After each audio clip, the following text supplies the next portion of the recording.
You're listening to Supervision with a Vision, where we discuss all things supervision. I'm your host, Sarah, professional counselor, marriage and family therapist, play therapist, eating disorder specialist, and cookie lover, with my co-host, Heather, marriage and family therapist, certified Together in Texas counselor, a Texas transplant from California, and outdoor adventurer. Hi, welcome to Supervision with a Vision. Today, Heather and I are talking about managing difficult relationships within supervision. This week, we read Mental Gymnastics, Navigating Challenging Relationships, published in Counseling Today 2022. And Heather, our article seemed very timely. I feel like you and I have been talking about this a lot lately, handling difficult relationships. That includes as a supervisor, as a counselor, right? Lots of different ways that we might handle difficult relationships. The first point in our article was have direct communication. Yes. Mean what you say and say what you mean. Mm-hmm. Can you think of a time where you realized maybe you weren't having direct communication, or you realized maybe the benefit of direct communication, either as a counselor or as a supervisor? I think that I can think of two there on top of my head. One is the first time I'm meeting a supervisee or something like that. I try and set the precedent of and this is what it generally looks like when we do supervision. Like, you come in my office, you sit down, and we're going to talk about cases, but we're also going to cover ethics. And we're also, so I try to give this snapshot about what it looks like. And then sometimes I've been surprised that they're shocked that they have to bring cases in, or they have to bring no, really, when I said that in our first meeting, I meant it. We're going to talk every week about cases. I think that probably because you're getting these supervisees after they've had a little taste of supervision. Right. I think that tells you their previous supervisor just didn't do that. Right. Mm-hmm. I'm thinking as a counselor, I do this same kind of, almost the exact same thing with parents. Yes. That I'm very, very clear about how we communicate, how I don't communicate, how they can expect me to interact with them, and how they can interact with me in a way that works well. And when I ways that I don't, I'm not going to answer questions or the phone at 9 o'clock on a Saturday or something. Right. It's not going to happen. It's going to be during business hours that I would respond. Maybe if they're trying to have a really long conversation, complicated question in email, right, I'm going to direct it to in person. Right. We can talk about that next time you're here. Yeah. Mm-hmm. But I feel like that helps them to feel more confident or trust that we will have continued communication, and that Absolutely. They're going to know how that works, and they're going to know how to get my attention if they need to get my attention, or vice versa. I can think of a similar situation with that, with a supervisee. In one particular situation I'm thinking of, they called me on a Friday. They're in their world kind of felt unsure about going into the weekend with this client that had some self-harm behaviors and things like that. So I definitely followed up with them and gave what I would do and what they could also do to follow up with their client's parent and things like that. And then was like, and now you've done those things. You've done what you're supposed to do. So we'll talk on Monday. Yeah. That was so hard for them to accept. Oh. So hard for them to I'm sure I'm supposed to do something else. No, you've done all the good things. That was it. Right. That's it. And very gently, but don't call me until Monday. Right. We'll talk on Monday. I think I do this as the counselor also a long time ago now, 10 years or more. I worked at an agency that provided services to quite a few families that had no experience with counseling. Okay. I was the first person they were meeting that was a counselor. And the setup of my office was really nice and pretty. It had a really long couch. Okay. The office was shaped funny. And so they had a bunch of these couches that fit the space really well, but it was just a really long couch. Mm-hmm. And all the time I was amazed at how many people, they didn't even know each other. They weren't, they'd all on their own, would come into my office and kind of look uncomfortable and start to try and lay down on that couch.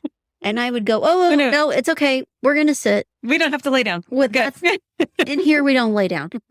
But even giving them that even though that seemed sometimes like breaking it down into such a simple thing, they needed that. They needed to know when we meet, we're going to meet for about an hour. Mm-hmm. We don't have to lay down. Right. We're setting the expectation, setting what this looks like in a normal session. Yeah. Can you think of times where you've had to have direct communication to repair a relationship? Maybe it's already become difficult and you're trying to, because the examples we gave so far are nice, happy examples where you start out with direct communication and things are going well. But what happens if you have a difficult relationship and now you need to give some direct communication? I think it's all about boundary setting, really. And I've recently have had a client want to come back, and a parent obviously needs to have say so and permission to do so, but completely trying, okay, here's some dates available, and completely try to kind of like manipulate the situation. The parent came back with some of their dates. Nope, sorry, not available those days. Absolutely not. Well, I don't know if we're going to be able to see you. That's okay. Do you need some referrals? Like, just try to be really directive and then manage that boundary that needs to be set, because I think sometimes people don't realize, like, you are not the only client we see. Yeah. We're seeing people all day, every day. If you've already asked me for my availability and I've given it to you, that's what I've really done. That's really it. Yeah. So I think without saying it, you and I are both saying it's definitely easier to start out with clear communication, direct communication, clear boundaries, than to have to try and go back and establish those. But if you do have to, you can't anticipate every single possible boundary that could be crossed.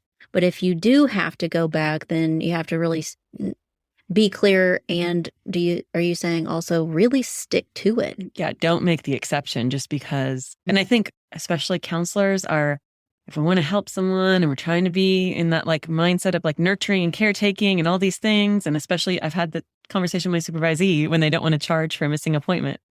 Like, no, actually, you have to set that boundary and your paperwork said you're charging for that missing appointment and you are. Yeah. We overlook things or we miss things, so we can't always be perfect, but it can mean a slippery slope.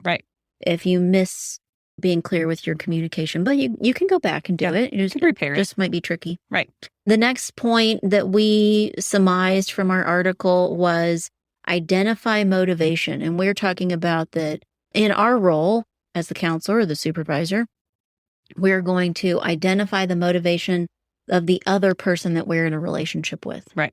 So we're looking to see what would need to be shifted or changed in that communication. Why are they asking for certain things?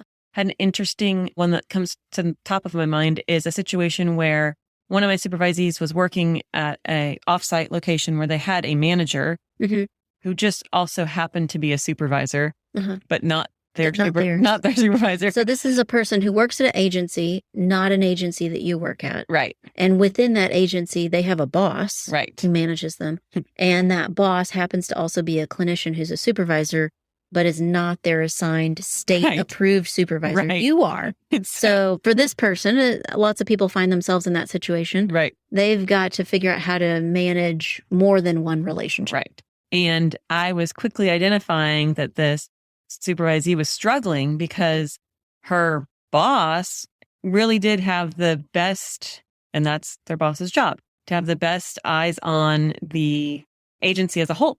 Like what works for this as a whole, it's great for the agency. So the boss is advocating for the company. The boss isn't their supervisor, so not advocating for. And she's coming for clinical support with me, and I'm going, nope, that actually doesn't work. That's not a great idea for what you've told me about this client. But that client's seeing her in an agency situation. And so it's like, there's a lot of times I've had to be like, hey, wait, stop for a minute and think, why would someone tell her that? Okay, she's not acting as a supervisor. She's acting as a manager of an agency. And by all means, that works best for the agency. She's not putting the client as the number one priority. My supervisee is seeing it as the client being the number one priority. Talking about this, the handful of communication situations that we talked about at first with direct communication, I was kind of thinking finding their motivation helps me to know how to speak back to them or how to help them, how to help us have better direct communication. So like the family members who would come in and try and lay down, I think their motivation was not to take a nap. Oh no. They were like, what am I supposed to do right now? They wanted to do the right thing. They were trying hard. And so if I could appreciate, you'd really like to do the right thing right now. You're not sure what that is. That if I could gently help them know this is the right thing, then they were happy to do it. So with your supervisee and realizing that her manager, her boss, has maybe different motivation than she does, what would the supervisee then do? Are you thinking about what you do as a I'm supervisor? thinking about what I do as a supervisor. And part of that is supporting my supervisee. She brainstormed some ideas to take back to say, well, that other idea didn't work, but could we do these things differently? Uh-huh.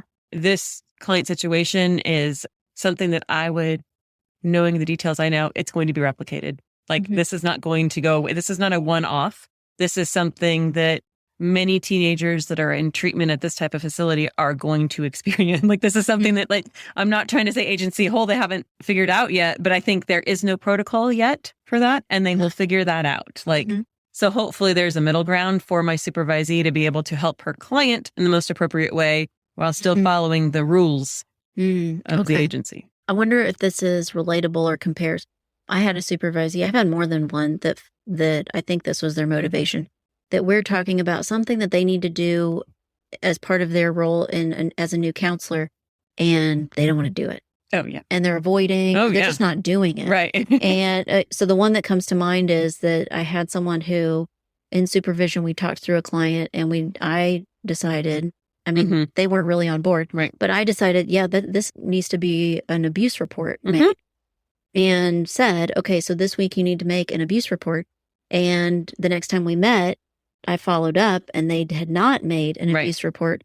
And I think really quickly, based on their body language and what they were saying, the supervisee was uncomfortable making that abuse report, and so didn't want to. Right. And I could relate to that and then be understanding of, okay, this is uncomfortable or new for you, or you're worried about the effect it will have. We still need to do it. Right. So I could adjust my response to them, but you still need to do it. Yeah. So with your supervisee, maybe it doesn't sound like they were uncomfortable. They were uncertain, maybe. Right. And so knowing their uncertainty maybe looked like dragging their feet or not doing it right away, or being worried about how to address this with their boss. Right. If you have insight into that, okay, it's not that she's just refusing to do what I asked her to do, or she thinks my suggestion is stupid. Right. It's that she's worried that she now has to deal with her boss, who she knows does not have the same opinion. Right. It's hard to face something when you know you're going to hit, like to look into something and go, I know we don't agree on this, but I still need to push this issue again. I think that plays out lots of ways for counselors, especially new counselors. Yeah, that is scary. I mean, I don't know. I think that we are pros at that. We do that all the time. Right. We do that all the time, every day. And it is something that maybe you have to build a capacity for as a counselor, that when you first start out as a counselor, you're not doing it all day, every day for years with people. And so it's new and you forget scary. It's different. I had a supervisee, it's probably been 5 years ago, but he sat down one day to talk to me in supervision, and he goes, oh, and I messed up so big time on Monday. And this was like Wednesday. And I was like, oh no, what's your like, okay, what's wrong? Let's talk about it. He goes, I forgot to charge a client. Okay. Yeah. Like that doesn't seem like a big deal. Go ahead and charge him. Like right now, today, like do it when we're done with this. Yeah. And like, it had never crossed his mind that was even a possibility. Oh. Because where he had worked before, it was so structured, like he had to charge it in like immediately. Like right now. Right. And so he just thought that he was going to miss out on pay for that client because he goofed and didn't charge them Monday night at 7 or whatever. Or imagine if he hadn't said that to you and more time had gone by. Right. And then he thinks, I mean, he's just completely written it off. Right. I lost that. But you understanding some of the background and his experience before could go, oh, well, I see why you thought that, right? But that's not the case. It's okay. You can go do it. Yeah. Our final point in the article that we read this week was the importance of intentional decision making. I think that's really important, especially when it comes to our supervisees and giving them time to space, but for them to know, like, I'm intentional in the decisions that I'm making for us in supervision, and for them to know that, like, they don't need to panic about just making a decision to make one and getting over it. Like, they can kind of have that modeled a little bit. So that's thinking that maybe sometimes our supervisees might have a hard time being intentional with their decision making. But do you think that as a supervisee or a counselor, there have been times where you felt like you were having a hard time being intentional? And you and I talked about what we are kind of thinking is the opposite of intentional decision making, and we decided that was reactive decision making. So do you think you've ever caught yourself going, oh, I'm being reactive right now? I have checked myself. Like I kicked a client out one time Mm-hmm. and like I kicked him out and said, no, that's not okay or safe. Go take a break. And like opened my door and let them leave. And it was a grown adult person, not a child. But I remember in the moment going, am I physically reacting to this right now because of how he was treating his wife was so bad in session? I was shocked. Am I just like physically like, get out of my office? Yeah. Or am I actually making a cognitive choice of like, oh, he needs to leave. This is not safe. Like I had to really stop and think. And I think it was probably a combination of both. I think I was like, okay, that's not going to happen in my office. So you need to go take a break. But I think also I was kind of like, I stood up immediately, walked over to my door and was like, oh, no, like it wasn't going to be an option. You're leaving. Yeah. So I think it kind of can go. Does it overlap? Stay with us. We'll be right back. Hey, quick question for you. Are you someone who wants to be fit, healthy, and happy? And what if I told you you could get your dream body by simply just listening to a podcast? I'm Josh. And I'm KG, and we're the hosts of the Fit, Healthy, and Happy podcast. Listen, we get it. Fitness isn't easy. Carbs, no carbs. Just stop, okay? It doesn't have to be that complicated. And that's why we made this podcast. We get straight to the facts so you can become your best you. So the way to check us out is click the link in the show notes or search Fit, Healthy, and Happy podcast on any of the major podcast platforms. We'll see you soon. I mean, we're not perfect. So our supervisees will do this sometimes, but we'll do this sometimes too, where I felt like maybe I was catching myself or I was close to being really reactive. I used to have a supervisee, and when we met, I think I was intentional with the first decision that she had a 4 or 5 month old, maybe 3. Okay. 3-month-old. A teeny tiny. Yeah. Small enough that she needed to figure out childcare and she was worried about this, but the baby was small enough. She sat in the carrier and slept all the time. And I went, I don't know if this will work forever, but let's try it out now. Right. Bring her with you and we'll see how we'll see. Yeah. And it did work for, 3 or 4 months, which makes me think she was pretty little. Yeah. And it only got to the point where it really wasn't working when she was big enough that she was sitting on a blanket, not in the carrier anymore. And in my playroom, we would get out some of the pretend kitchen stuff. And we were now distracted and worried and not focused on supervision because she would put some of the small kitchen items in her mouth. Right. Yep. And so I think I mentioned this before on the podcast. It was the strawberries and the pretend mushroom. For whatever reason. And she could find those stupid pretend mushrooms in a whole pile of kitchen toys. And she could like fish out that little pretend mushroom in a second and pop it in her mouth before either one of us could catch it. Funny. Get it. And so before she would come, I would get the mushrooms. So even then we were managing pretty well. But by the time she started pulling up one thing, I remember going, oh, this is going to be the end. Right. This is it. Here it goes. We're not going to be able to keep this up if she's like really moving around a lot. And so all of that felt like really intentional decision making. The day she pulled up on the coat rack and pulled it down on top of her head, ouch! I was reactive. I was quick and jumped up and jumped across the room and picked her. And I don't know, I think I'd like held her hand or played with her a little bit. But that day I jumped up across the room, threw the coat rack off of her and scooped her up and held her. And I went like, oh, this isn't my baby. Wait, hang on. Did you want your mom? Sorry. And it was so quick. And I think she was we'd been in the same room a whole lot, but so no one was totally upset or surprised. Maybe me the most. You were the most upset. That I went, oh, this is it. Right. Maybe you should hold this baby, not me. But that felt really reactive and not in a hurtful way, but I'd got to be intentional about all of the things I do. Yeah. I think that's so important is that you can see that like that reactive wasn't bad reactive. That reactive was really good reactive.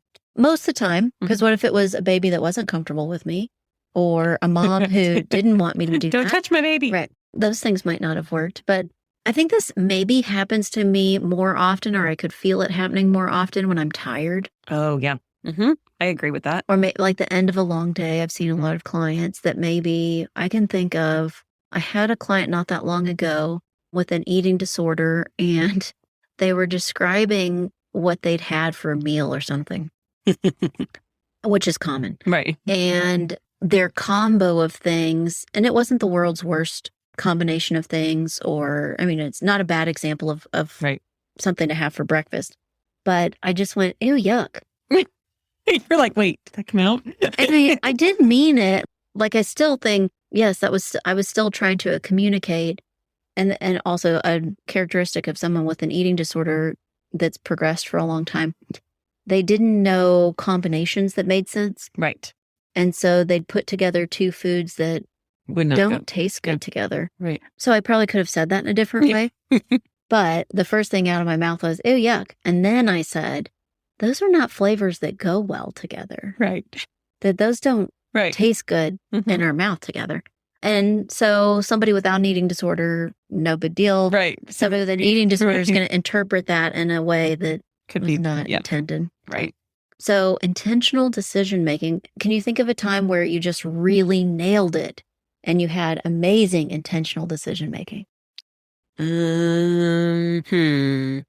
mean, I have a couple of CPS cases actually that I was like, yep, that's reportable and right now happening, and felt great about the outcome. I have one. Okay. I just thought of one.